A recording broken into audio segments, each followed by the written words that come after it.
क्या फर्क पड़ता है, कोई दिक्कत नहीं, पता नहीं, जो तारी राय सो मारी राय, nothing to do, nowhere to go, देखो सुनो मत बोलो, whenever whatever you are, be 100% Karnataka, किसी को आओ मत कहो, किसी को जाओ मत कहो, ना कुछ पाना ना कुछ खोना, who asks you fever zero complaint level, मौज में रहो, be happy.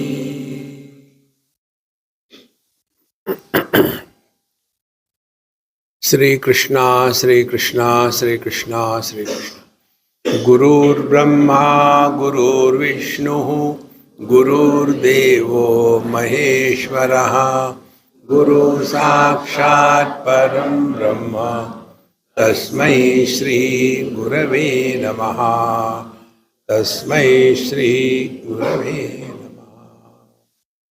क्षमादि पूर्वक श्रवण मनन निधिध्यासन अभ्यास बलाद विषयासक्ति प्रज्ञा मान्द्यम विपर्यय दुराग्रहश्च इति वर्तमान प्रतिबंध चतुष्टय निवृत्ति द्वारा अप्रतिबद्ध अपरोक्ष ब्रह्म साक्षात्कारो दृढ़ीभूया।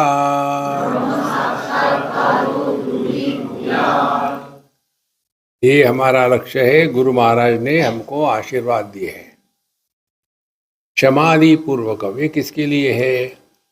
देखो, जो ज्ञानी है उनके लिए कोई जरूरत नहीं, जो अज्ञानी है उनके लिए भी जरूरत नहीं। जो प्रभु में समर्पित है उनको कोई समस्या है नहीं, क्योंकि उनका एक ही मंत्र है, जो तारी रहे सो मारी रहे। क्या रिलैक्स होकर रहो। जो अज्ञानी है वो ऐसे फंसे दुनिया में, उनको कोई मतलब नहीं सत्संग का। तो सत्संग किसके लिए? देखो, जो ना तो ज्ञानी है ना तो अज्ञानी है, लेकिन जो ये सोचते हैं कि वो ज्ञानी है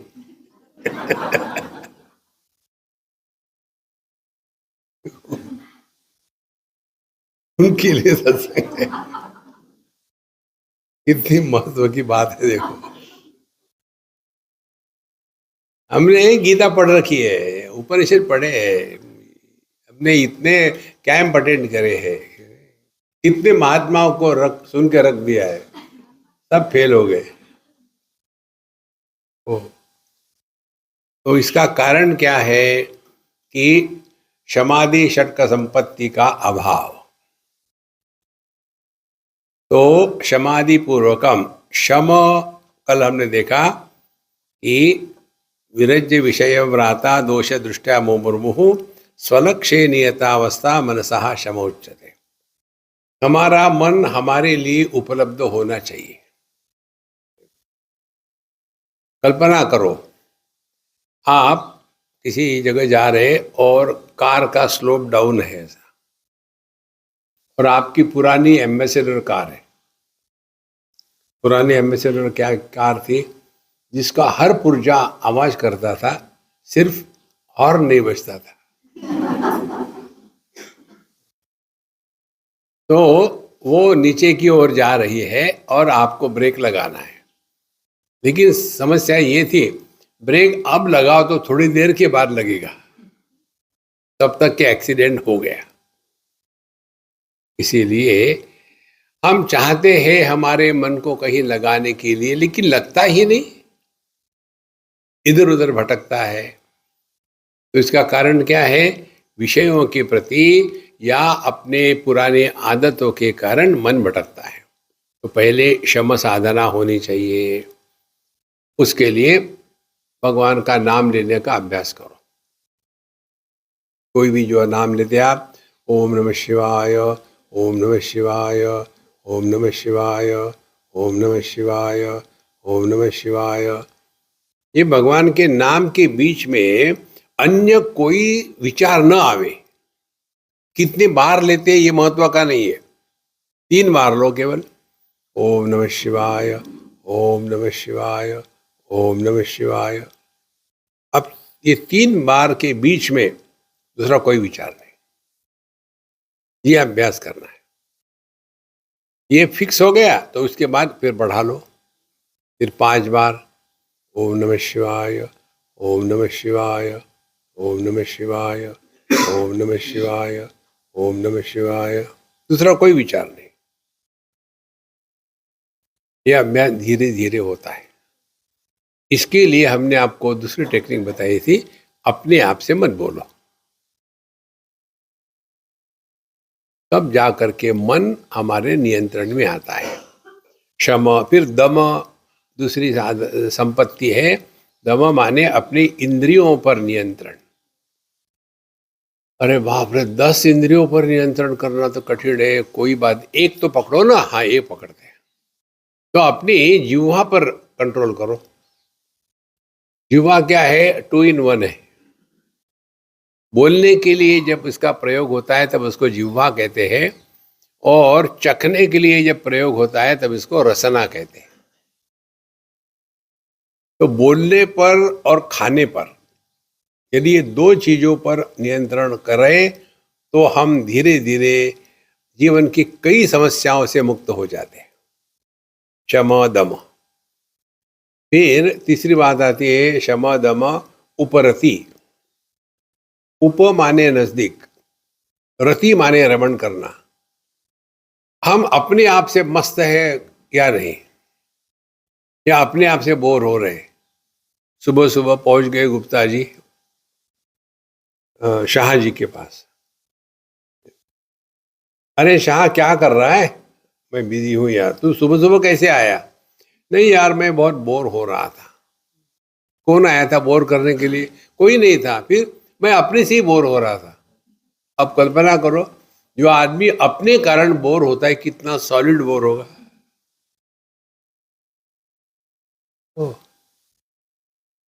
मन को हमेशा प्रसन्न रखना है, गुनगुनाते रहो। कोई भजन है, कीर्तन है, भगवान का नाम है, सिनेमा का गाना है, कोई डजंट मैटर, गुनगुनाते रहो। लेकिन ऐसे फ्रस्ट्रेटेड गाने नहीं। कहाँ गए वो दिन, आज तो जीने की तमन्ना है, ऐसे गाने गाओ ना। फ्रस्ट्रेट होकर के बैठे तो शम दम, मन को प्रसन्न रखना है। तो शम दम, फिर उपरति। उपरति माने अपने आप में रमण करना। जिसको किसी अन्य की अपेक्षा नहीं होती और फिर भी वो प्रसन्न रहता है, उसको कहती उपरति। आदमी सबसे ज्यादा परेशान अपने आप से होता है, अन्य से नहीं होता। सबसे ज्यादा परेशान, और इसीलिए इधर उधर भटकता है। शम दम उपरति। फिर श्रद्धा।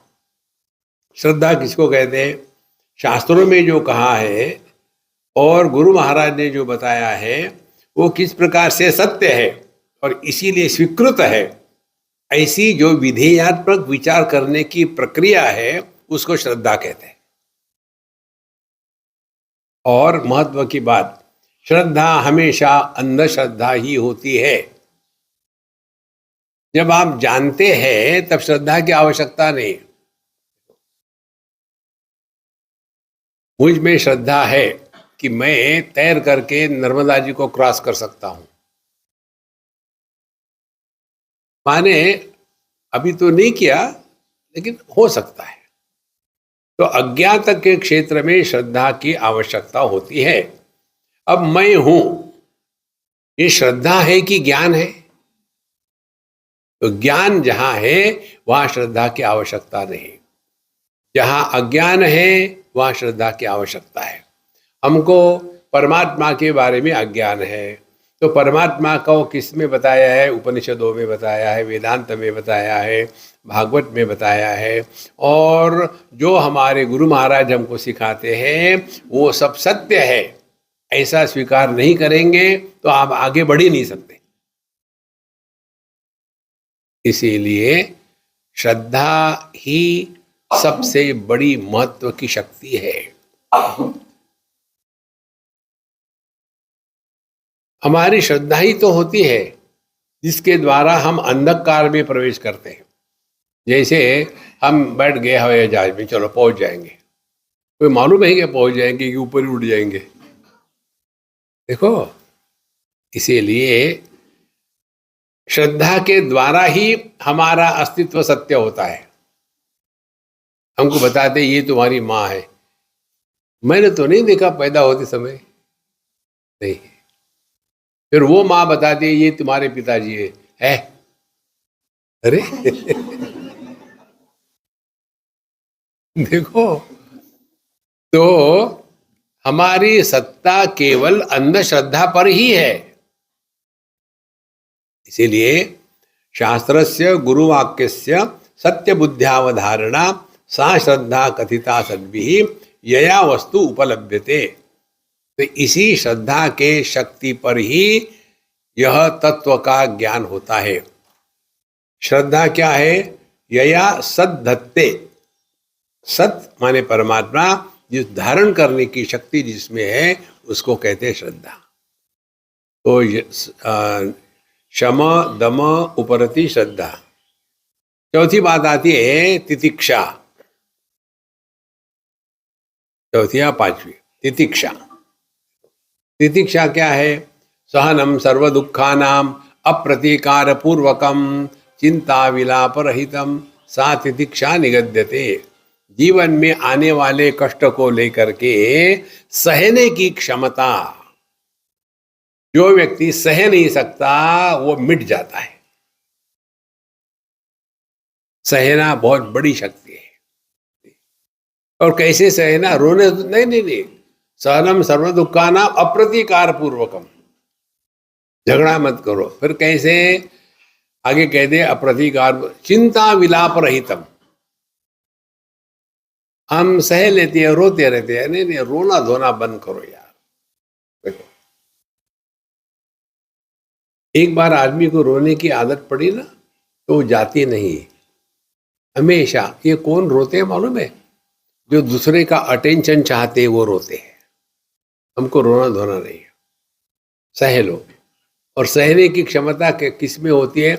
जिसने भगवत गीता के दूसरे अध्याय का 14वां श्लोक पढ़ा है। वहां कहते हैं मात्रा स्पर्शास्तु कौन्तेय शीतोष्ण सुख दुखदा आगमा अपायना अनित्या तान तितिक्षस्व भारत। तितिक्षा करो, तितिक्षा सर्व दुखानाम सहनम। कैसे? समझदारी के साथ। जो भी अनुभव होते हैं जगत में इंद्रिय मन बुद्धि के माध्यम से उपलब्ध, वो सभी के सभी अनुभवों की कहानी एक ही है। एक समय प्रारंभ होते, थोड़े समय तक रहते हैं, फिर खत्म हो जाते हैं। फिर अनुभव कोई भी हो, अच्छा हो या बुरा हो, सुख हो या दुखदा। तो इसीलिए जिनका आदि है और अंत है, और इसीलिए वो शांत है, वो नित्य नहीं है। तो क्या करे? तितिक्षस्व भारत, तितिक्षा करो।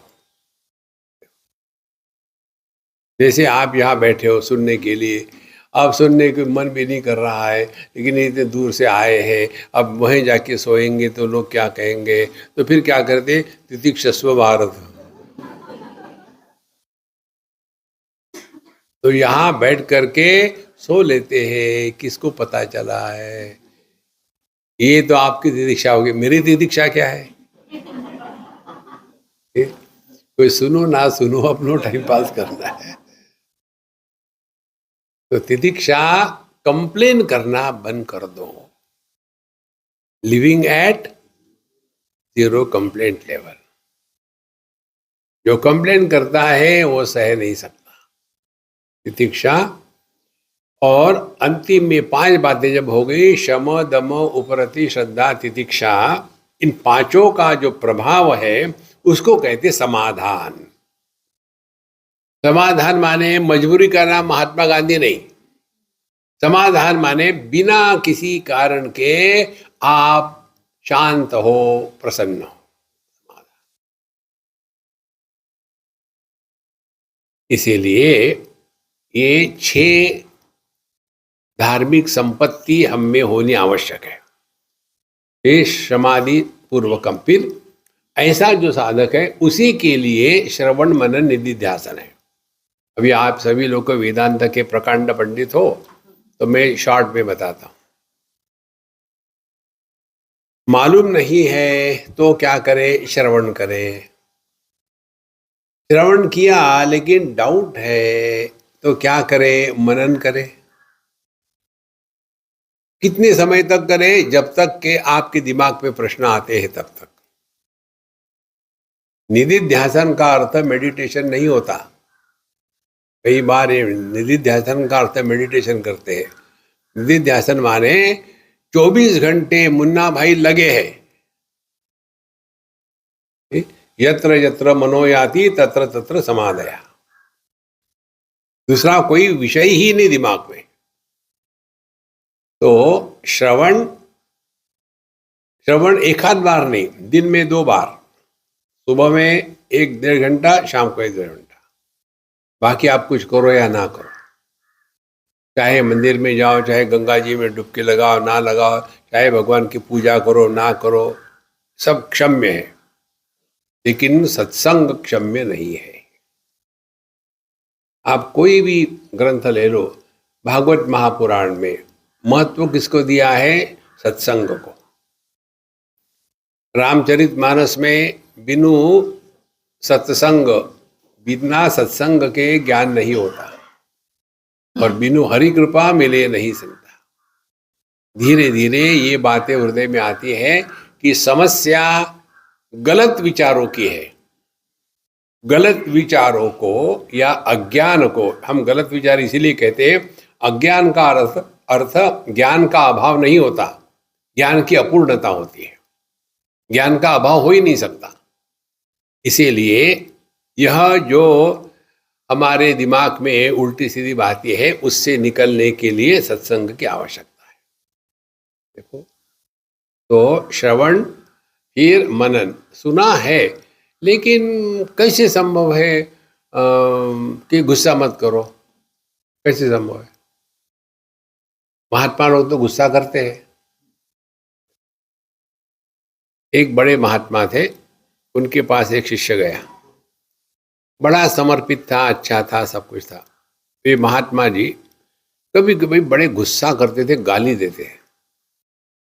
उस दिन वो शांत रहा, सब ठीक ठाक था। तो उसने पूछा कि महाराज, आप कभी कभी इतने गुस्सा करके गाली देते हो, ऐसा क्यों? तो फिर उन्होंने कहा, मैंने कब गुस्सा किया? मैं कभी नहीं गुस्सा करता। मूर्ख कहीं का, मुझे कहता है गुस्सा करता। तो वो गया, ये क्या हो रहा है? बोले देखो, मैंने तुमको कभी आओ कहा क्या? नहीं। कहीं जाओ कहा क्या? नहीं। ऐसे गुस्सा आके चले जाता, मुझे कुछ नहीं होता। ये सिद्धांत हमने आपको भिन्न प्रकार से बताया। Experience without experience, sir. Knowledge without nowhere, action without doer. देखो, आपने सब समझ लिया है। इसीलिए श्रवण मनन करने से व्यक्ति को समझ में आता है कि हम रिएक्शन कर रहे हैं, एक्शन नहीं कर रहे। रिएक्शन में मैं पैदा होता है, एक्शन में मैं पैदा नहीं होता। जिसमें मैं पैदा होता है उस एक्शन को कर्म कहते हैं, और जिस कर्म में मैं नहीं होता उसको क्रिया कहते हैं। कल एकादशी थी, जिन्होंने कुछ खाना खा लिया होगा उनका क्या होगा हमको मालूम ही नहीं था। हमने खाने के बाद बताया कि आज वो बगर बनाई थी, इसीलिए एकादशी थी, मैंने तो खा लिया सब्जी, दाल चावल सब। अब कुछ नहीं होगा, नरक में जाओगे सीधा। मैंने खाया तो खाने की क्रिया में मैं जुड़ गया था। अच्छा, खाना पेट में गया, उसके बाद कॉन्स्टिपेशन हुआ, महापाप। लेकिन मुझे डिसेंट्री हुई, महापुण्य। कारण क्या है? डाइजेशन की प्रक्रिया में मैं डाइजेस्ट कर रहा हूं, ये भाव नहीं लगता। इसीलिए श्रवण मनन हो गया और फिर निधिध्यासन। निधिध्यासन, ये 24 घंटे में 24 घंटे अध्यात्म की प्रैक्टिस होती है। Spiritual life is not a part time profession, it is a full time pre occupation. नहीं तो एक हमारे मित्र अमेरिका में, कैलिफोर्निया की बात है, आजकल तो कैलिफोर्निया जल रहा है, तो हम जब गए, बोले स्वामी जी मैंने आजकल खाना खाना बंद कर दिया, मैं केवल सैलाड खाता हूँ। चलो मैं भी खाऊंगा, मुझे चलता है। हम गए, भैंस के जैसा सैलेड ले लिया, इतना सारा खा लिया। उसके बाद बोले स्वामी जी आप मुंह को तो ठीक करना ही पड़े। क्या? जा करके 1 किलो आइसक्रीम, आधा किलो आपको, आधा किलो में यार देखो, तो डाइटिंग करते हैं थोड़े समय के लिए, कंटिन्यूस करना है। उसी प्रकार से आध्यात्मिक साधना ये पार्ट टाइम प्रोफेशन नहीं होता, ये फुल टाइम प्रियॉक्युपेशन। उसको कहते हैं निधिध्यासन। श्रवण मनन निधिध्यासन अभ्यास बलात्, इस काम को अभ्यास करना है। तो तीनों को इकट्ठा कर लो। तो ये जो सत्संग सुनना है सुबह शाम, ये 12 महीने चले। देखो हमको कितने फोन आए, आप लोगों ने भी अनुभव किया है। कोरोना के समय में यदि हमको संभाल के किसी ने रखा ना, तो 2 टाइम का सत्संग। आपको रखा कि नहीं पता नहीं, मुझे जरूर रखा। एक कमरे के अंदर में 2 साल रह के दिखाओ, बिना बोर हुए, बिना फ्रस्ट्रेट हुए, बिना गुस्सा किए। सत्संग ही आपको ठिकाने पर रखता है, क्योंकि जितनी समस्या है वो केवल विचारों की है। तो कहते हैं ना कि एम्प्टी माइंड डेविल्स वर्कशॉप। इतना बिजी रखो कि मन को मरने की फुर्सत नहीं मिल लगे, बिजी रखो। इसीलिए बुढ़ापे में व्यक्ति ने उपासना करना आवश्यक है। उपासना में पूजा पोथी होती है, उसके बाद वो पाठ होता है नित्य निरंतर। देखो हमने कईयों को कहा है, एक है हमारी अम्मा, बड़ी प्यारी है, आर्किटेक्ट है, पढ़ी लिखी है, बच्चा भी है, बिजनेस भी कर रही है, पति भी है, सब कुछ है। उसको हमने ये बताया कि तुम मुझे पूछते हो क्या करो, ये करो, और उसने शुरू कर दिया। और वो 11वें या 12वें अध्याय में है। रोज एक अध्याय का पाठ करना, दूसरे दिन दूसरा अध्याय, 18 के बाद फिर से शुरू करना। एक बात ये। दूसरी बात हमने बताया था, वो गीता प्रेस का गीता का पुस्तक, उसको पढ़ो, उसकी कमेंट्री एक श्लोक की अच्छी तरह से पढ़ो। पढ़ने के बाद बंद करो पुस्तक, फिर ओरिजिनल श्लोक को संस्कृत में लिखो, जो लिखा है अपने हाथ में बिना देखे, फिर पता चलेगा कैसा लिखते हैं, कैसा लिखते हैं। और उसके बाद जो आपको समझ में आया वो लिखो उस कॉपी में। और वो लग गई, और लगने के बाद नियम से मुझे भेजती है, मैं इसको पढ़ता हूँ, क्या उसको समझ में आए। तो जो मुझे लगा, कभी कभी 2-4 लेक्चर के बाद मैं अपने लिख देता हूँ। ये कमिटमेंट जब होती है ना, तब अध्यात्म होता है। तो मैंने इसको पूछा एक बार कि तुमको ये परेशानी नहीं लगती? रोज रोज सुनो लिखो फिर। नहीं स्वामी जी, मुझे अब समझ में आया है इसके कारण मेरी कितनी समस्याएं समाप्त हो गई। ये तो छोटी मोटी चीज़ों को लेकर के गुस्सा करना, बच्चों को डांटना, और जो काम चल रहा है वहाँ के जो वर्कर है उनके साथ गुस्सा करना, सब शांत हो गया। समस्या अपने विचारों की होती है, उसको ठीक करो। तो क्षमादि पूर्वक श्रवण मन निध्यासन अभ्यास बलात्, अभ्यास नित्य निरंतर होता है। फिर क्या होगा? विषयासक्ति, प्रज्ञा मान्यम, विपर्यय, दुराग्रह, और ये जो है चार प्रतिबंध, वर्तमान प्रतिबंध चतुष्ट निवृत्ति, ये चार प्रतिबंध हट जाएंगे। पहला प्रतिबंध है विषयासक्ति। विषयासक्ति का तात्पर्य है किसी भी विषय को लेकर के दुराग्रह में रहना, और सबसे कठिन विषय का त्याग करना है खाने के पदार्थ। हमारी साधना यही है, क्योंकि हर एक जगह में नई नई स्टाइल होती है, और वहाँ के लोग वो कहते हैं कि यही सबसे बढ़िया है। आप पंजाब में चले जाओ तो पंजाब की जो डेलिकेसी है वो है बैंगन का भरता। उसको देखकर ही मुझे चक्कर आता है। अच्छा खासा सुंदर दिखने वाला चमचमाते हुआ बैंगन, मोटा वाला, उसे जला कर कचकच कर और वो देते हैं। अब बाप रे, आ गया, आप क्या करें?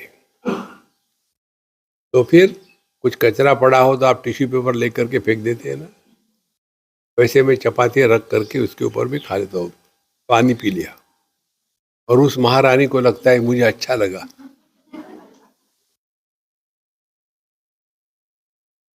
तब मैंने सीखा, वो उसको मैं आखिर तक खाता ही नहीं, फिर दूसरी बार नहीं आता। तो महाराज, जो मिलता है ना वो प्रभु का प्रसाद लेकर के खा जाओ, ज्यादा दुराग्रह नहीं करना किसी भी विषय के प्रति, विशेष करके खाने के प्रति। एक है। दूसरी बात यह है, हम लोग कहीं ना कहीं फंसे हैं। हम बताएं हम कहाँ फंसे हैं? हम साफ सफाई में फंसे। हमको कहीं गंदगी हो तो ऐसे होता है कि क्या करे। देखो, इसीलिए हम जहाँ रहते हैं, हम हमारे बाथरूम में किसी को नहीं जाने देते। बाकी तो जब बाकी कुछ कर ही नहीं सकते, वही तो हमारा अधिकार है। एक कमरे में जाएंगे, चारों तरफ से गिला गिला गिला कर देंगे, और ऐसे लगता है कि वहां कोई महाभारत का युद्ध हो गया था। ड्राई बाथरूम से कंसेप्ट है ही नहीं कहीं, सब गिला गिला गिला गंदगी होती है। फिर वहां गए तो हमको मुंह पर या क्या करते थे। तो विषयासक्ति, किसी भी वस्तु को लेकर के दुराग्रह ना होवे। फिर दूसरी बात है प्रज्ञा माध्यम। प्रज्ञा माध्यम माने समझ में नहीं आता, पता नहीं क्या है, कैसे हो सकता है। ये कारण क्या है कि पहले श्रवण मनन निधिध्यासन के पहले समाधि षटक संपत्ति का अभाव था, इसीलिए समझ में नहीं आता। तो प्रज्ञा माध्यम। फिर विपर्यय। विपर्यय माने उल्टा समझ में आता है। देखो, चार प्रकार के विद्यार्थी भगवान शंकराचार्य जी ने बताए हैं। एक है उत्तम अधिकारी, एक ही बार सुन करके सब विषय को ग्रहण कर लेता है, उत्तम अधिकारी। दूसरा है मध्यम अधिकारी, वो थोड़ा उसको मेहनत करनी पड़ती है, 2-4 बार सुनना पड़ता है, लिखना पड़ता है, तब समझ में आता है। तीसरा है अधम अधिकारी, उसको कुछ समझ में आता नहीं, उसमें और चेयर में कोई फर्क नहीं।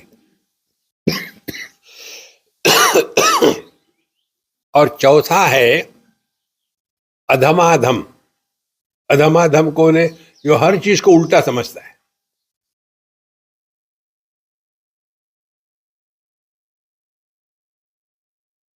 तो ये जो विपर्यय है, हर चीज को उल्टा समझना, ये कैसे संभव है, ये क्यों हो गया, कैसे हो गया, तो ऐसे व्यक्तियों से कभी बात नहीं करनी चाहिए। विषयासक्ति, प्रज्ञा मान्य, विपर्यय और दुराग्रह। देखो, कई लोगों को ये ग्रहों का चक्कर बड़ा चलता है। एक बड़े रिटायर्ड अपने मिलिट्री के ऑफिसर जनरल वगैरह कोई हो गए, वो अमेरिका में सेटल हो गए। तो एक बार उन्होंने हमको फ़ोन किया, बोले स्वामी जी मुझे आपसे कुछ डिस्कस करना है, मैं आ तो नहीं सकता, तो हम वीडियो पर कॉल करके बात करेंगे। ठीक है, हो जाओ। उनका ये प्रश्न था, स्वामी जी ये कुंडली और ग्रहों पर आपका क्या मत है? हमने कहा देखो, मैंने ये शास्त्र पढ़े नहीं है, जिसके बारे में ज्ञान नहीं उसके बारे में मैं बोलता नहीं। मेरा विश्वास है ना, बहुत अच्छी बात है, रखो। शनि ग्रह, मंगल ग्रह, बुध ग्रह, ये सब ग्रह तो ठीक है। सबसे भयानक ग्रह कौन सा है? दुराग्रह। हर जगह अपनी मनमानी है। दुराग्रह का शिकार मैं हूं। मेरे हरे कुंडली के हरे घर में दुराग्रह है, विशेष करके ये माताओं का। मैं इसीलिए इधर देख के कह रहा हूं।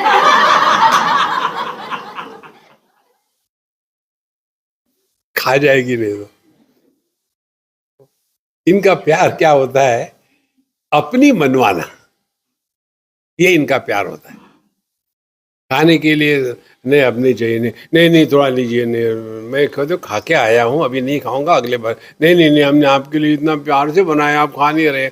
अरे भैया मैं मर जाऊंगा ना, तो कोई बात नहीं, खाओ तो सही। देखो, अपनी बात मनवाना ये प्रेम नहीं है।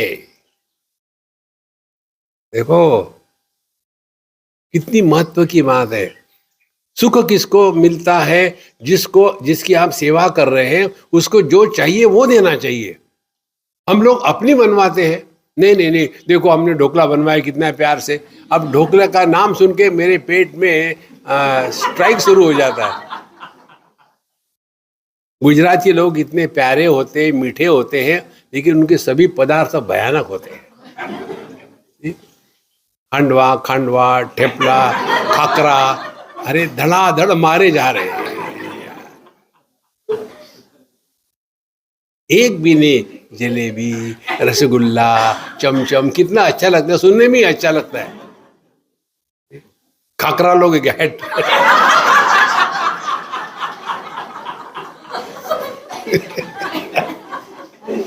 भयानक है। देखो, तो ये दुराग्रह चार चीजें हैं। यदि हमने समाधि पूर्वक श्रवण मंथन निधि ध्यासन किया है, उसकी शक्ति के कारण विषय शक्ति, प्रज्ञा मांद्य, विपर्य और दुराग्रह, ये जो वर्तमान प्रतिबंध है, मानी इस जीवन के जो प्रतिबंध है, वो निवृत्त हो जाते हैं।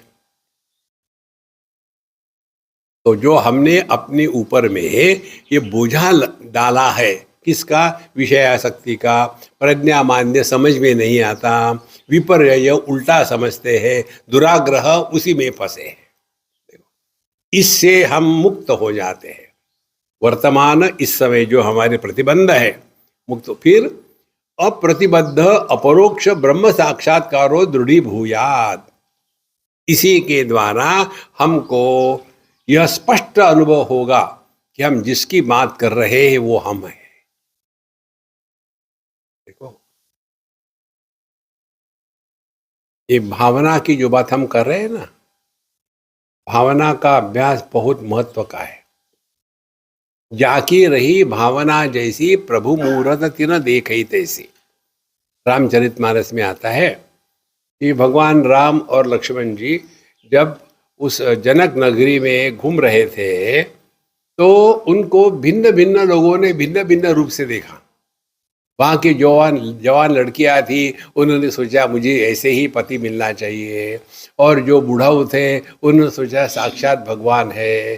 देखो, जाकी रही भावना जैसी।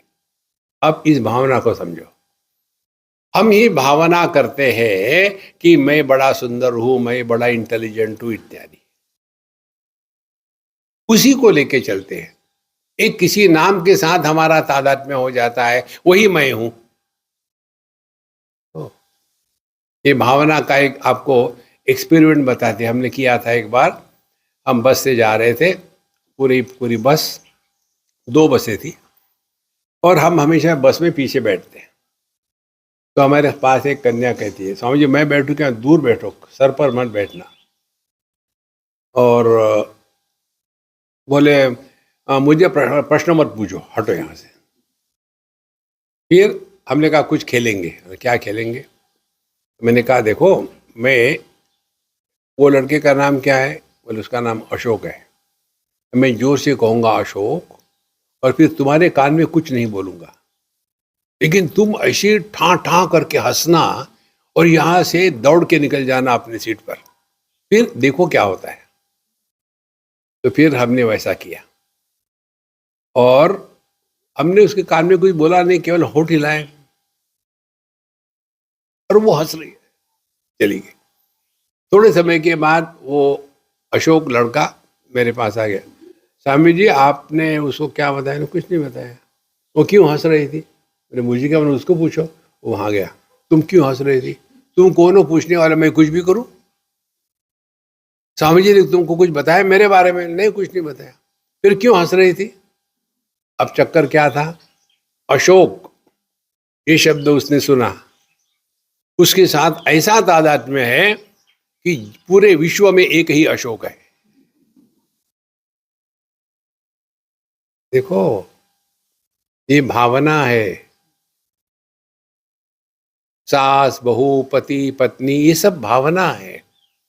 पहली भावना, इसके सिवा मैं जिंदा नहीं रह सकता, शादी इसी से करूंगा, इसी से करूंगा, शादी हो गई। शादी के बाद फिर दूसरी भावना, इसके कारण मैं जिंदा नहीं रह सकता, इसीलिए इसको छोड़ना है। फिर दूसरी भावना हो गई, छोड़ दिया। ये भावना हमको नचा रही है, इसका कोई अर्थ नहीं है। देखो महाराज, अब हमको बताते हैं कि हम गुजराती है, हम बंगाली है, हम मराठी है। क्या इसका रूल है? एक बार हम किसी यहाँ गए थे, और उन्होंने कहा कि स्वामी जी हम सब लोग घर में गुरुवार का व्रत करते हैं, लेकिन आपके लिए हम बनाएंगे खाना, तो आप बुरा मत मानना। नहीं, कुछ बात नहीं, लेकिन आज गुरुवार नहीं है। बोले नहीं, आज गुरुवार नहीं, कल तो मंगल था। नहीं, कल बुधवार था। नहीं नहीं, कल मंगल था। उनके दिमाग में कन्फ्यूजन डाल दिया।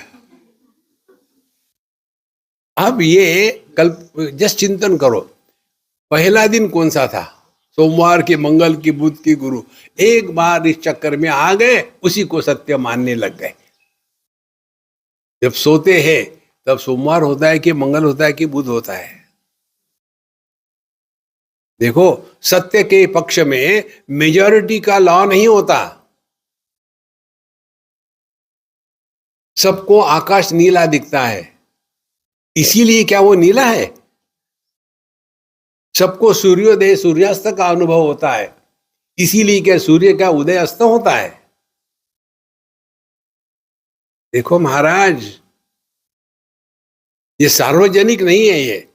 ये सभी तो कहते हैं सूर्योदय हो गया, सूर्यास्त हो गया, इसीलिए वो सत्य नहीं है।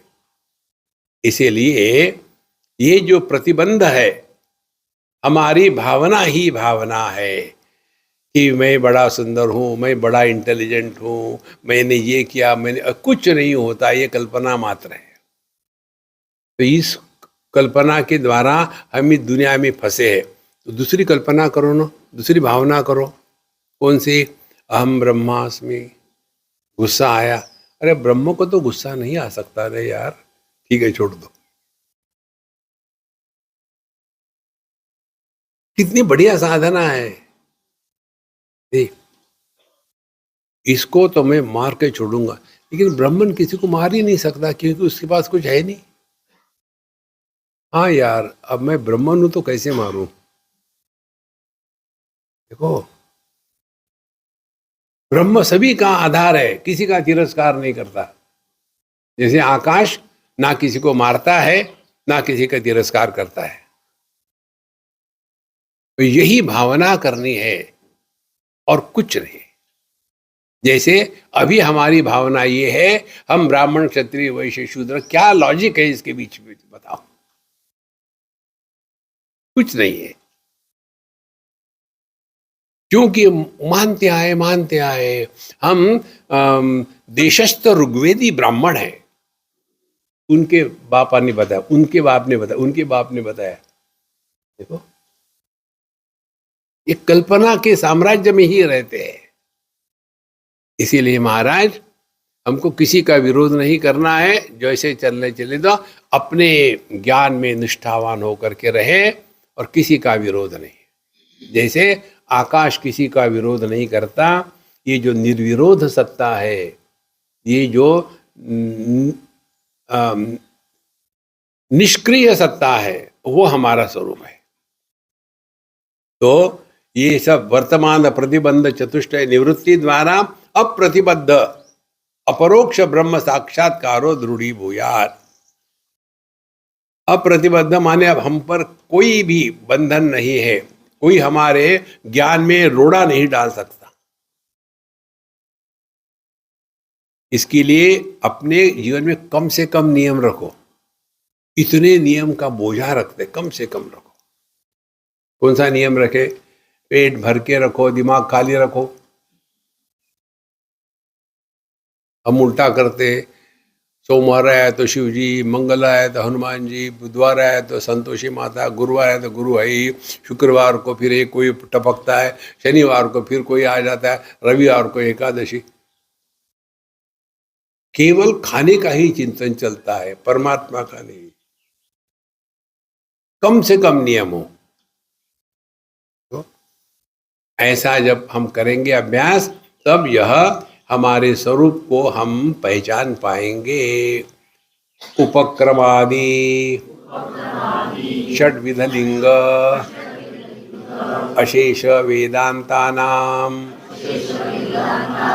अद्वैते ब्रह्मणि तात्पर्य अवधारणम दृढ़ीभूयात्। अब ये सबसे महत्व की बात है। इसको कहते हैं अंग्रेजी में मॉरल ऑफ द स्टोरी, और संस्कृत में कहते हैं तात्पर्य निर्णय। देखो, जब कोई चीज कही जाती है तो इसका तात्पर्य क्या है, ये हमको समझना है। जैसे समझो, आपने पढ़ी होगी ये जो डिज्नीलैंड की कहानियाँ या अपने यहाँ हितोपदेश वगैरह जो है वो कहानियाँ, उन कहानियों में क्या होता है, दो पशु पक्षी बोलते एक दूसरे से और कहानी बताती है। एक बार एक लोमड़ी ने एक कौवे को अपने घर बुलाया खाने के लिए, और फिर जब आया कौवा तो इस लोमड़ी ने क्या किया, सूप बनाया था और एक पत्तल पर दे दिया खाने के लिए कौवे को। अब कौवा कैसा खाएगा पत्तल का, और ये लोमड़ी चाट गई। फिर कौवे ने सोचा, अच्छा मैं भी सिखाता हूँ, फिर ऐसे करना, कल आप आ जाना हमारे घर। लोमड़ी पहुंच गई कौवे के घर। कौवे ने क्या किया कि वो जो बनाया था सूप, उसको टेस्ट ट्यूब में दे दिया। कौवा तो खा सकते हैं। अब ये कहानी हो गई। आप इसको लेकर के, स्वामी जी, हाँ, ये कौवा और लोमड़ी कौन सी भाषा में बोले? कोमड़ी भाषा में। देखो, तो तात्पर्य निर्णय क्या है? शठहा शठे न ताड्यते, सीधी उंगली घी ना निकले। तो जो जैसा है जाकी रही भावना जैसी, खग ही जाने खग की भाषा। ये सिद्धांतों को बताने के लिए कहानी बताई, इसको कहते तात्पर्य निर्णय। इसी प्रकार से हमको जो भी बताते हैं, एक दो बताएंगे फिर इस मंत्र में जाएंगे। एक बताते हैं पूर्व जन्म का सिद्धांत, तात्पर्य निर्णय निकालो। तो क्या उसमें जन्म हुआ, ये सिद्धांत करना है, सिद्ध करना है? देखो, तात्पर्य क्या है? तात्पर्य ये है कि हम सभी के सभी अपने जीवन के दुख को लेकर के अन्य को बदनाम करने में एक्सपर्ट है, सभी। मैं यदि पति हूं तो पत्नी के कारण दुखी हूं, मैं पत्नी हूं तो पति के कारण दुखी हूं, मैं सास हूं तो बहू के कारण दुखी हूं। ये सब स्टैंडर्डाइज फॉर्मेट्स है। तो यदि मैं पत्नी के कारण दुखी हूं तो मेरी आध्यात्मिक साधना क्या होगी? पत्नी को सुधारना। इस अनुष्ठान को कहते हैं अशक्य अनुष्ठान। देखो, अब भगवान राम जा रहे थे वनवास, अभी सीता जी को आने की क्या जरूरत थी? घर में रहो ना आराम से। नहीं, मैं आपके साथ आऊंगी। मानेंगे तब, वो पत्नी थोड़ी है। लेकिन देखो, वहां कुछ गड़बड़ी होती है, ठीक नहीं होता, राक्षस हो सकते, जानवर हो सकते, तुम बताओ। नहीं, घर में 3 की जगह में वो ठीक है।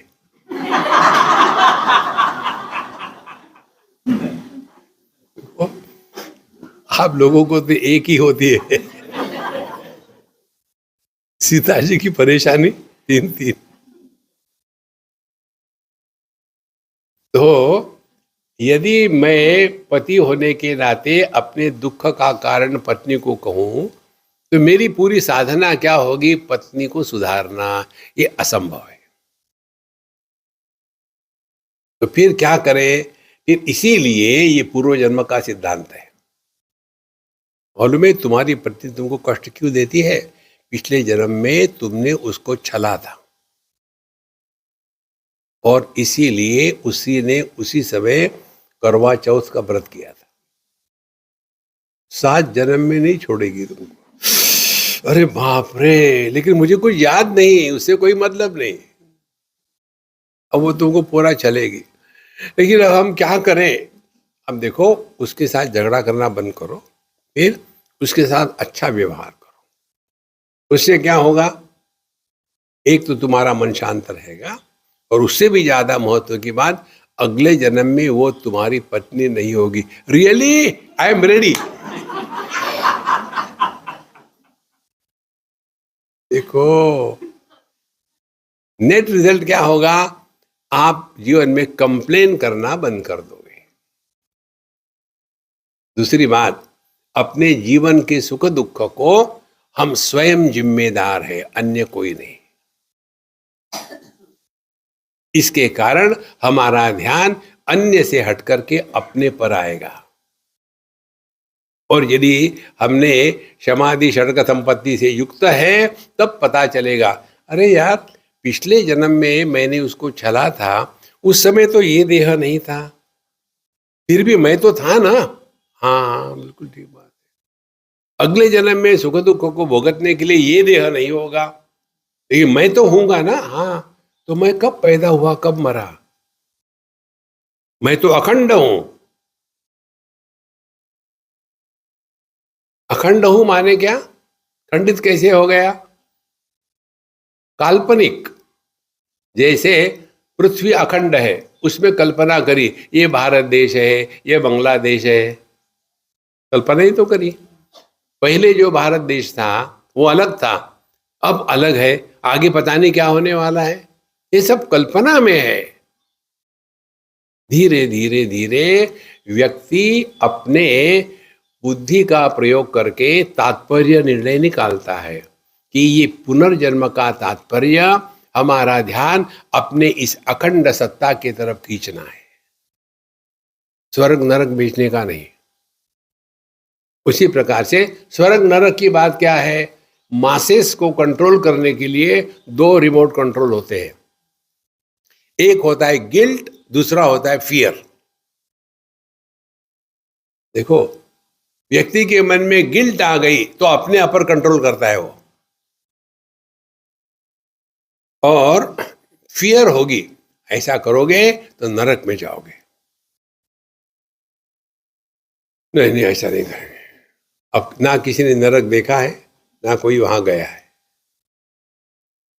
देखो महाराज, इसीलिए ये जितने शास्त्र के सिद्धांत है, ये केवल हमको स्वयं पर नियंत्रण लाने के लिए है।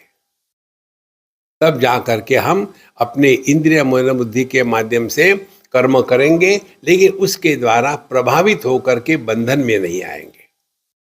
ये तात्पर्य है शास्त्रों के सिद्धांतों का। अब इसको क्या है ये बताते हैं। उपक्रमादि षड्विध लिंगैः अशेष वेदांतानाम् अद्वैते ब्रह्मणि तात्पर्य अवधारणं दृढ़ीभूयात्। अब ये षड्विध लिंग, इसका तात्पर्य है कि ये जो बता दे किस लिए बताया है, बताने के पीछे क्या कारण है, किस लिए बताया कि पूरा पिछला जन्म, ये जन्म, पाप पुण्य, धर्म अधर्म, स्वर्ग नरक, ये सब का सब किस लिए बताया। तो कहते हैं कि 6 बातों का हमको ध्यान रखना है। पहली बात वो उसमें नहीं हमने लिखी है, उपक्रम उपसंहार। आप कोई भी उपनिषद पढ़ो, आप देखेंगे प्रारंभ में ही उपनिषद में तत्व का प्रतिपादन हो जाता है। जैसे ईशावास्य ले लो, उसका जो शांति मंत्र क्या है, पूर्णमदः पूर्णमिदं पूर्णात् पूर्णमुदच्यते पूर्णस्य पूर्णमादाय पूर्णमेवावशिष्यते। यहाँ से उपक्रम प्रारंभ हुआ और अंतिम में क्या आता है वही होता है। देखो जैसे हरिदास की कथा होती है ना, पहले एक कोई अभंग लेंगे और उसका कहेंगे, फिर बाद में दुनिया भर की कहानियां होगी और फिर आकर के वही कंक्लूजन होंगे। इसी प्रकार से किसी भी कहानी का, किसी भी सिद्धांत का प्रतिपादन और उसका कंक्लूजन एक होना चाहिए। तो शास्त्रों का अध्ययन किस लिए करते हैं, ताकि हमको ज्ञान हो और वह ज्ञान अपना अनुभव हो। इसीलिए पहली बात जो हम पढ़ रहे, सुन रहे हैं, पिछला जन्म, ये जन्म, अगला जन्म, ये हो गया हमारा ज्ञान। अब अनुभव क्या है, क्या हमको अपने जन्म का अनुभव है, क्या हमको अपने मरने का अनुभव है, क्या हमको अपने बढ़ने का अनुभव है? नहीं।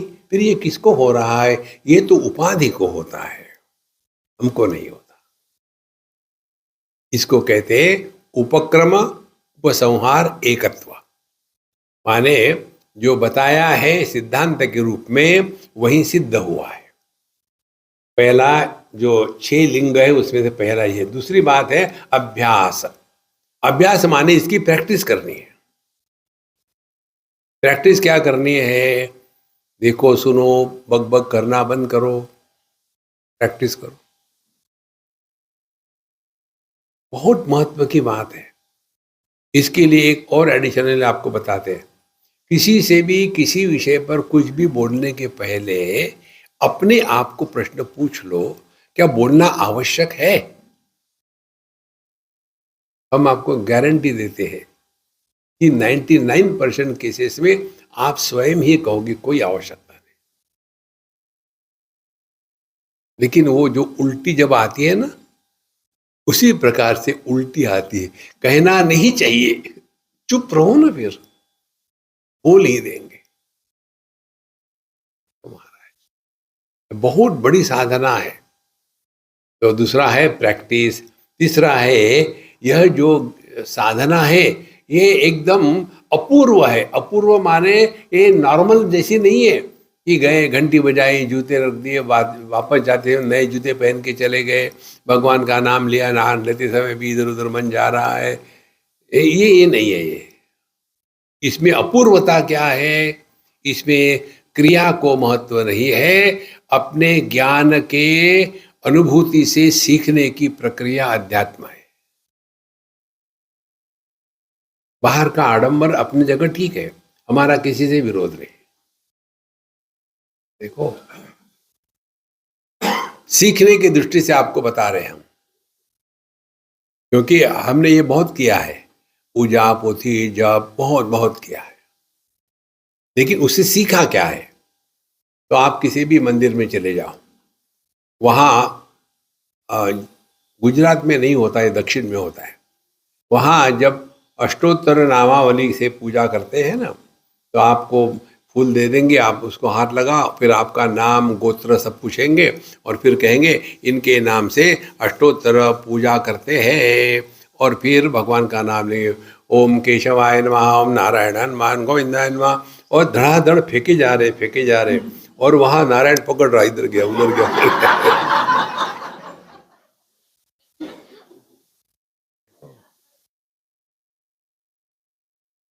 जो पुजारी भगवान की पूजा करते हैं उनके मन में भगवान के प्रति आदर प्रेम नहीं होता। अति परिचयात अवज्ञा, फेमिलैरिटी ब्रीड्स कंटेम्प्ट। देखो, एक अम्मा मुझे मिली बॉम्बे एयरपोर्ट पर, मैं ऑस्ट्रेलिया जा रहा था, तो मैं अपना बैठा था जब तक ये अनाउंसमेंट नहीं होती बोर्डिंग की। तो आ गई, नमस्कार चमत्कार किया, तो स्वामी जी मैं और मेरे पति आपके टॉक पिछले 8 साल से सुन रहे हैं, हमको बहुत लाभ हुआ, धन्यवाद। मैंने ठीक है अम्मा। बोला बैठो, बोले नहीं मैं वहीं जाके बैठती हूँ। फिर वहाँ जाके बैठी, फिर अपना नाम एड्रेस लिख दिया, बोले ये मेरा मेलबर्न का एड्रेस है, मैं तो नहीं आ पाऊँगी लेकिन प्रयत्न करूँगी आने का। फिर मैंने बोले यहाँ क्यों नहीं बैठी, उसने मुझे उपदेश किया, बोले जिससे हम सीखते हैं उससे हमेशा दूर रहना चाहिए। इतनी बड़ी बात है। देखो महाराज, हम जब किसी से ज्यादा क्लोज हो जाते हैं ना, तो उसको शरीर और व्यक्ति के रूप में देखते हैं, तो उससे हमारा नुकसान होता है। महात्माओं को कुछ नहीं होता, नुकसान हमारा होता है। कितनी बड़ी बात है। इसीलिए मुंह लगे होते हैं ना, कोई के लोग मुंह लगे होते हैं, अपना उल्टा सीधा बात करते रहेंगे। इसलिए अभ्यास करना है। फिर यूनिकनेस, अपूर्वता है। अपूर्वता ये है कि उस अम्मा के बाद जो डॉक्टरनी थी वो कभी हमको मिली नहीं, केवल उसने सुना, उसको उनका कितना लाभ हो गया, यही तो अपूर्वता है ना। हमने तो कुछ देखा, मालूम ही नहीं कौन थी वो। कारण क्या है? ध्यान से सुनना। ज्ञान जब हमारे जीवन में उतरता है तभी उसका प्रभाव होता है, और ये तब होगा जब हम इसके लिए कमिटेड है, तब अभ्यास करें। अपूर्वता। फिर चौथा है फल। फल क्या है? यदि हम अध्यात्म के मार्ग में चल रहे हैं तो उसका प्रभाव अन्य को दिखने लग जाता है। एक उदाहरण आपको बताऊं। एक हमारी अम्मा है लाखों करोड़पति वाली, उनके घर में उनके बच्चों की सबकी शादियां हो गई, और घर में पति पत्नी और सास 3 लोग और 10 नौकर, एक हर एक काम के लिए नौकर। इस अम्मा ने जिंदगी में गिलास भी नहीं उठाया, सब काम नौकर कर दे। अब ये खाली हो गई। बोले स्वामी जी अब मुझे टाइम है, मैं इसीलिए अब ये सोच रही हूँ कि मैं किसी आश्रम में जाकर के सेवा करूँगी। मैंने हंस दिया। आप क्यों हंस रहे? हमें जोक होता है तो हंसना चाहिए ना, इसमें क्या जोक है? तुमने जिंदगी में एक गिलास नहीं उठाया, किसी को कहा किसी आश्रम में मंदिर में जाओगे, गणेश जी को कहो गणेश जी ठीक से आशीर्वाद दो। तुमने काम कहाँ किया है? काम बताया है, ये तुमसे नहीं हो सकता। हाँ स्वामी फिर मैं क्या करूँ? फिर मैंने उसको कहा कि देखो तुम इतने साल से सुन रही हो ना, कोई भी एक टेक्स्ट ले लो, उसको सुनो, लिखो, डीटीपी करो, मुझे भेजो, फिर हम करेंगे जो करना है। और वो लग गई उसमें। लगने के बाद फिर 6 महीने के 8 महीने के बाद मैं जब उनके यहाँ गया तो उनके जो नौकर थे किचन वाले, वो मुझे आके गए थे, स्वामी जी धन्यवाद। क्या हो गया भाई?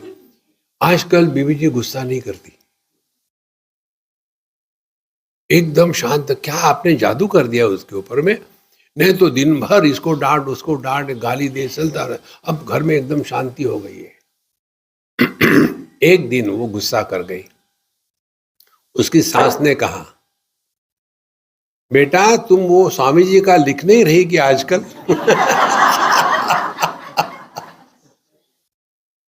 देखो महाराज,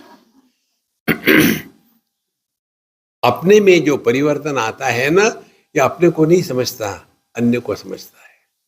ये छोटे बच्चे जब प्यूबर्टी में आ जाती है लड़कियां, उनको नहीं समझता, घर को समझता है, लोगों को। नहीं, अभी ये उम्र है इसलिए ऐसी व्यवहार कर रही है और थोड़ी देर के बाद ठीक हो जाएगी। उसको नहीं समझ में आता कि उसका व्यवहार एबनॉर्मल हो रहा, उसको नहीं आता।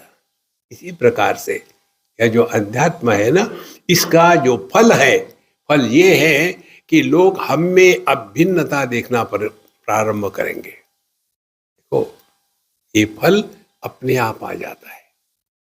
और ये फल क्या होगा, जैसे कोई भी फल यदि पक जाए पेड़ पर तो अपने आप डिटैच हो जाता है, तोड़ना नहीं पड़ता। इसी प्रकार से ये अध्यात्म का फल क्या है, जगत में विवेक के कारण वैराग्य प्रकट हो जाता है। इसीलिए हमने आपको सिंपल बताया था, विवेक की परिपक्वता का फल वैराग्य है। विवेक आवश्यक है। विवेक और वैराग्य दो एक ही वस्तु के दो नाम हैं। प्रारंभिक में जिसको विवेक कहते हैं, अंत में उसी को वैराग्य कहते हैं। तो ये हो गया वैराग्य। उसके बाद अर्थवाद कहते हैं संस्कृत में। अर्थवाद माने क्या, जैसे भगवान राम कहते हैं कि हनुमान जी जब मिले कि तुम भरत सम भाई, हे अर्जुन, अर्जुन ने हे हनुमान जी तुम मुझे भरत के जैसे प्यारे हो। तो उन्होंने क्या भरत को तिरस्कार किया है? तो अर्थवाद का तात्पर्य है कोई कंपैरिजन करके उसकी श्रेष्ठता को बताना है, किसी के कंपैरिजन नहीं करना है। कंपैरिजन के माध्यम से किसी को श्रेष्ठता को देखो। जब किसी को हम कहते हैं कि देखो तुम तो मेरी माँ के जैसी हो, यदि मैंने, जैसे मैं सबको अम्मा कहता हूँ, यदि मैं सबको अम्मा कहता हूँ, इसका अर्थ मेरी माँ ने यदि निकाला देखो तुम सबको माँ कहते हो, मेरी नहीं हो क्या, तो उस माँ से मैं क्या करूँ, सर फोड़ू? इसीलिए अर्थवाद का तात्पर्य है किसी को अच्छा कहना किसी के संदर्भ से, तो ये बताने की प्रक्रिया है।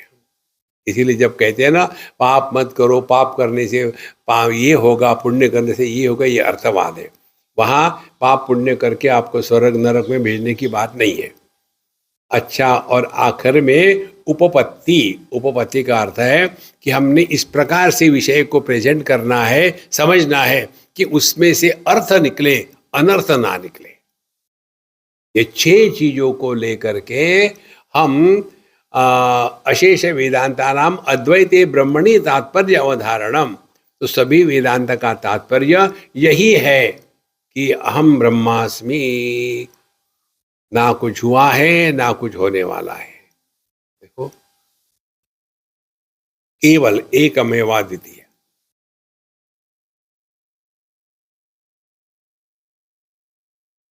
कल्पना करो, कल पर बताया था आपको, आप अकेले हो इस विश्व में तो कैसा अनुभव होगा? काम क्रोध लोभ मोह मद मात्सर्य गायब, कंपैरिजन गायब, लाभ हानि गायब, सहज रहोगे।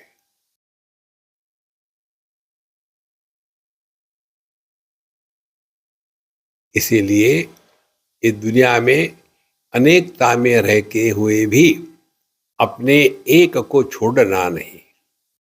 हमको जंगल में नहीं जाना, पहाड़ों में नहीं जाना, जहां है वहीं साधना करनी। कई बार ये दिमाग पे कीड़े घुस जाते हैं कि मैं सन्यास लूंगा। क्या करोगे सन्यास लेकर के? एक हमारे कहाँ की बात है, सिक्किम की बात है। एक हमारे मित्र थे, वो थे इलेक्ट्रिसिटी डिपार्टमेंट के जो हेड होते हैं, कोई इंजीनियर थे, वो थे, रिटायर हो गए। रिटायर होने के बाद हम वहाँ जाते थे तो उन्होंने कहा स्वामी जी मुझे सन्यास लेना है, आप मुझे सन्यास दीजिए। हमने कहा मैं नहीं देता किसी को सन्यास, मुझे मालूम भी नहीं कैसे करते हैं। नहीं, मुझे चाहिए, उन्हें चाहिए तो चाहिए, लेकिन I don't give to anybody. दीक्षा देने में, दीक्षा तो किसी को देता नहीं। मंत्र दीजिए, मंत्र क्या देना है, मौज में रहो। नहीं नहीं, ठीक से मंत्र दीजिए। मौज में रहो, ठीक से हो गया।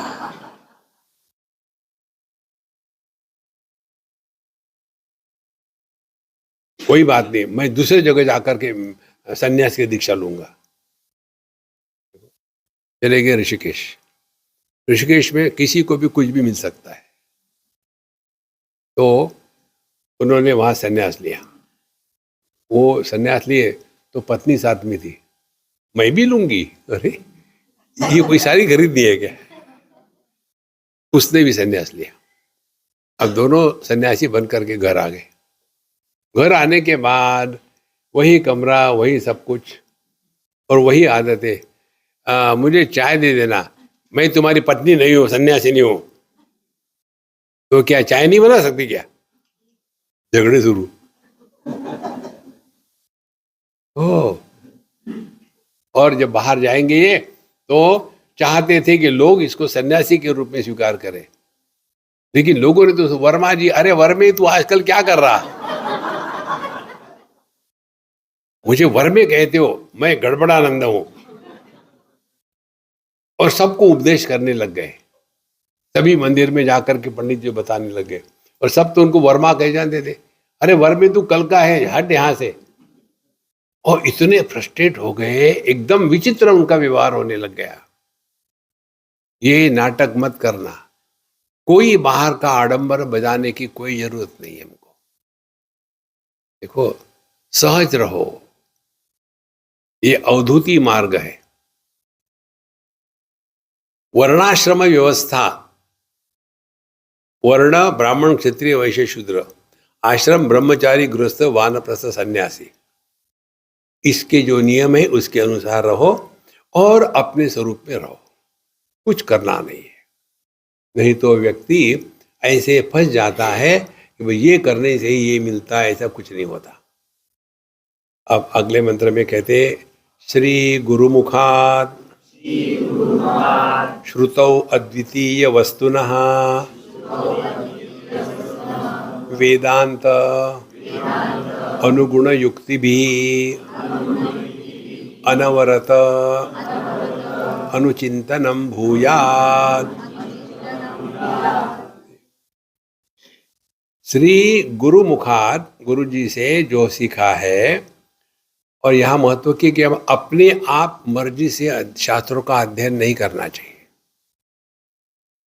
हाथ में पुस्तक लेके बैठे, अंग्रेजी ट्रांसलेशन है, टांगे टेबल पर है, दैनिक हाथ में कॉफी है। गुजरात में कॉफी नहीं होती, कॉफी होती है।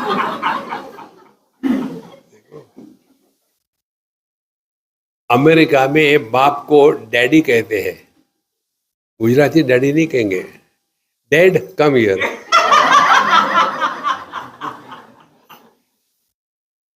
मरे आ जाओ। तो टांगे टेबल पर है, हाथ में कॉफी है और पढ़ रहे अंग्रेजी में। What the hell they are writing in English? They should have written in some simple Gujarati language. ऐसे नहीं, इसीलिए श्री गुरु मुखात श्रुतौ, जो सुना है, क्या? अद्वितीय वस्तुनः, जो अद्वितीय तत्व के बारे में जो गुरुमुख से सुना है, क्या है? वेदांत अनुगुण युक्ति भी, जो वेदांत सुना है, अनुगुण युक्ति भी माने ये कैसे संभव है, यह जो विधेयात्मक विचार की प्रणाली है उसको आधार लेकर के हम उल्टा वो करें, ये कैसे संभव है, हाँ ये कैसे संभव है, ये विचार करना है। देखो, अनुगुण युक्ति भी अनवरत अनुचिंतनम, और इसी में लगे रहो मुन्ना भाई। भगवान के दर्शन की झंझट में मत पड़ना। परमात्मा प्रकट होते हैं, ये आप प्रश्न पूछ सकते हो कि पृथ्वी कहाँ है, पानी कहाँ है? पानी वहां रखा है, दिखता नहीं क्या? अच्छा अच्छा, देख लिया। अग्नि कहाँ है, किचन में चले जाओ। वायु कहाँ है, फैन को ऑन करो। ये प्रश्न बनते हैं। आकाश कहाँ है, ये प्रश्न बनेगा क्या? उत्तर क्या मिलेगा? कहाँ नहीं है। आकाश में ही तो सब कुछ है। इसी प्रकार से परमात्मा कहाँ है, उत्तर क्या होगा? कहाँ नहीं है। कोई वस्तु जैसे आकाश से अलग होकर के नहीं रह सकती, वैसे हम भी परमात्मा से अलग नहीं है।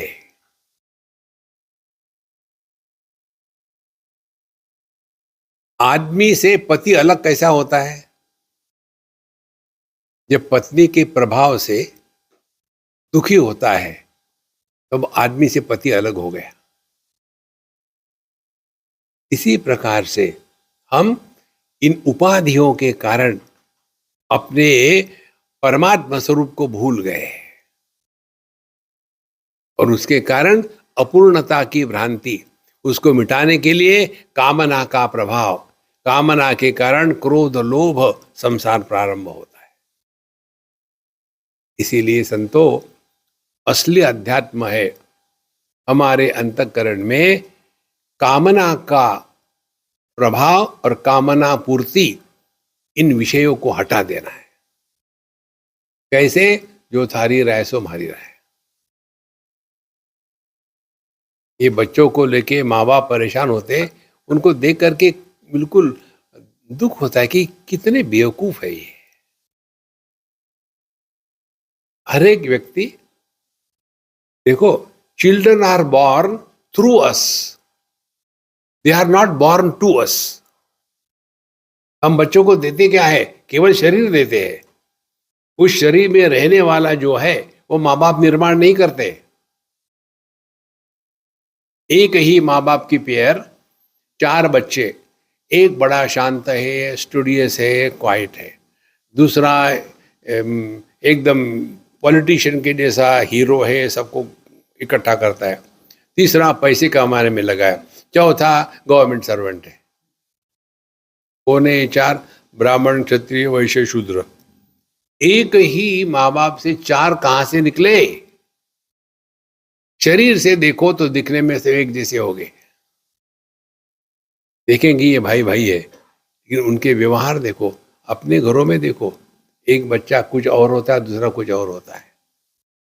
तो हमने केवल एक मकान बना दिया और किराए पर चढ़ा दिया, और फिर उसको किराए पर चढ़ाने के बाद अब आपको उसके रेंट मिल रहा है। क्या रेंट मिल रहा है? सुख दुख। अपने विचारों को बदलो, जीवन में आनंद ही आनंद है। ओम पूर्णमदः पूर्णमिदं पूर्णात् पूर्णमुदच्यते पूर्णमादाय पूर्णमेवावशिष्यते। ओम शांति शांति शांति। हरि ओम। श्री गुरुभ्यो नमः। हरि ओम।